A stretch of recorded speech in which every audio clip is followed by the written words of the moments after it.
Baik, bagi segmen kali ini, kita sebenarnya akan melihat dan meninjau bagaimana sebenarnya disebabkan PKPB atau dalam tempoh ini kita melihat antara kes-kes yang cukup merisaukan. Di antaranya adalah berkenaan dengan kebajikan haiwan, kerana kita banyak melihat video-video tular berkenaan dengan penderaan dan juga pembunuhan haiwan yang secara berleluasanya masih berlaku walaupun kita melalui PKPB. Dan di talian bersama kita hari ini Encik Ari Dwi Andika, Presiden Persatuan Haiwan Malaysia. Selamat pagi. Assalamualaikum. Waalaikumsalam. Selamat pagi. Apa khabar? Sihat ke, Cik Ari? Baik, saya sihat. Baik.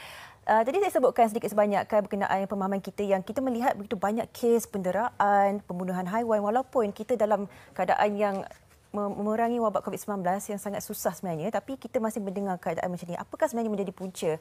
Adakah disebabkan tekanan ataupun masalah mental ataupun disebabkan mereka yang duduk di rumah lama sangat ni, mereka menjadi macam ni? Cik Ari, kongsikan. Okey, pengetahuan kita PKP telah berlangsung lebih pada 2 bulan. Saya kira dah 2 bulan setengah ya. Tapi keputusan yang kita terima ialah semakin banyak penganiayaan dan juga pembuangan haiwan peliharaan terutamanya. Yeah. Dan apa yang menyediakan sepanjang PKP ini tidak mengajar manusia lebih berdisiplin dan lebih ihsan pada haiwan. Tetapi sebaliknya mereka terpengaruh atas dakwaan COVID boleh dijangkiti dari haiwan atau kepada haiwan. Jadi sepanjang PKP ini kita perhatikan tidak ada pengurangan apa-apa jenayah haiwan ini.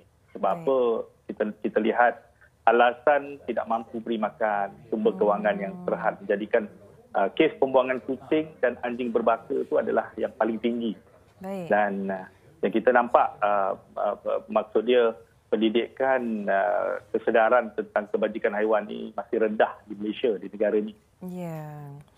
Dan daripada perspektif Persatuan Haiwan Malaysia sendiri, apakah antara inisiatif yang dilakukan oleh persatuan ini untuk memastikan bahawa keadaan begini tidak berterusan dan mungkin mereka yang memiliki haiwan-haiwan peliharaan ini mengambil tanggungjawab sepenuhnya untuk menjaga haiwan-haiwan ini? Cik Ari. Okey, kita di persatuan ini pertama sekali perhatikan bahawa Malaysia ni tidak boleh, belum ada kesedaran yang proper. Maksud dia pihak berkuasa perlu govern, maksud ialah kawal selia, pantau dan juga kuatkuasakan undang-undang. Jadi dalam kes pembuangan haiwan, terutama haiwan peliharaan kucing dan anjing terutamanya ya, kita lihat kelemahan pada hari ini ialah tidak ada bukti pemilikan. Jadi maknanya kes-kes pembuangan ni kalau tak ada saksi, tak ada video, tak ada CCTV dan tak ada apa pun bukti, tidak dapat diambil tindakan memandangkan kita tidak boleh kenal pasti haiwan ini milik siapa. Ini satu masalah saya kira perlu jalan penyelesaian yang serius daripada pihak berkuasa.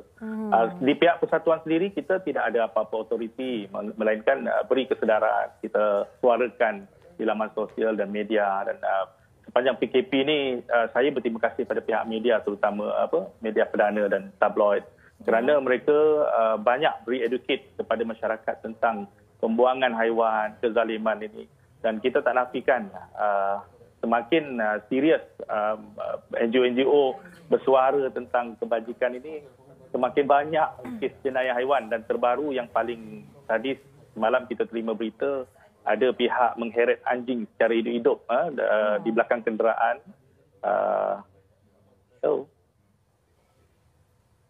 Hello. Okey. Okey, sambung ya. Jadi ada pihak yang mengheret anjing dan ini telah berlaku semalam dan saksi juga telah buat laporan. Dan kami di persatuan ini sentiasa mengalu-alukan apa-apa kempen dan juga mengadakan kesedaran.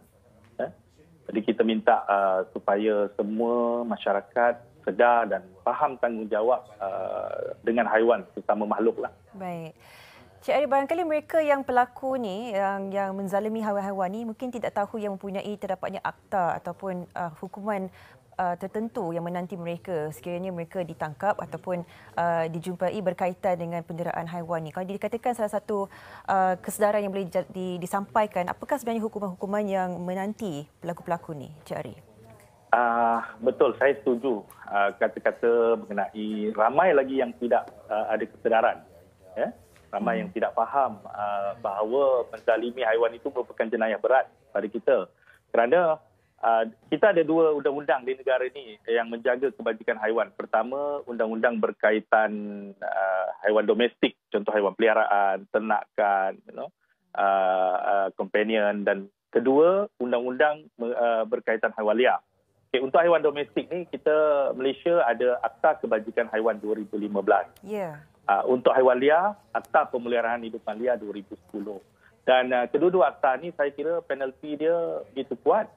Pertama sekali, penjara minimum 1 tahun dan maksimum 3 tahun. Okey. Dan juga denda bagi satu akta iaitu minimum RM20,000 dan maksimum RM100,000. Namun apa yang membimbangkan, kedua-dua hukuman ini belum cukup mendidik dan mengajar serta menakutkan. Yeah. Okey. Yang paling kita tekankan di sini ialah ramai tidak tahu wujudnya akta. Wujudnya kesalahan. Mereka kira buang kucing, buang lebih baik kita letak di pasar berbanding kita bunuh. Tetapi mereka tidak faham pembuangan itu merupakan jenayah. Ya. Ya. Jadi education, pada kami education, dan kita mencari peluang untuk menyampaikan pendidikan ini kepada masyarakat luar. Ya. Dan saya kira dia perlu bermula di kalangan para pendidik. Baik, Cik Ari, kita bercakap berkenaan dengan pendidikan kesedaran. Ini salah satu persoalan atau pertanyaan daripada penerbit kita. Kita melihat banyak kes sebenarnya yang telah pun tular di laman media sosial. Mereka yang seolah-olah bangga yang mereka sedang lakukan jenayah itu, yang sedang menzalimi haiwan, dan mereka betul-betul bangga untuk memaparkan di seluruh media sosial. Di apakah sebenarnya yang boleh dilakukan? Katakan kita yang menonton ini secara tidak sedarnya, apa yang boleh kita lakukan sebenarnya untuk memastikan mereka pelaku ini dikenakan hukuman yang setimpal dan haiwan itu boleh diselamatkan? Cik Ari. Okey, bagi saksi, elemen-elemen yang penting dalam menguruskan jenayah haiwan ini, pertama sekali kita merayu saksi yang melihat, saksi yang melaporkan pada pihak kita, tolong tampil dengan cara yang betul, berikan fakta. Pertama sekali, pastikan kejadian berlaku di mana, waktu dan sebagainya. Buat laporan polis ataupun laporan di pihak Jabatan Perkhidmatan Veterina DBS. Okey. Dan kita di peringkat persatuan ni boleh menjadi medium atau wahana untuk menyampaikan laporan sekiranya saksi itu bimbang tentang identiti diri ataupun keselamatan diri. Yeah. Namun elemen yang perlu dalam kes jenayah haiwan ini, pertama sekali saksi buat laporan, kedua bukti, dan ketiga ada visual ataupun foto ataupun bangkai haiwan ataupun haiwan yang tercedera itu sendiri perlu dibawa ke veterina untuk pengesahan kecederaan.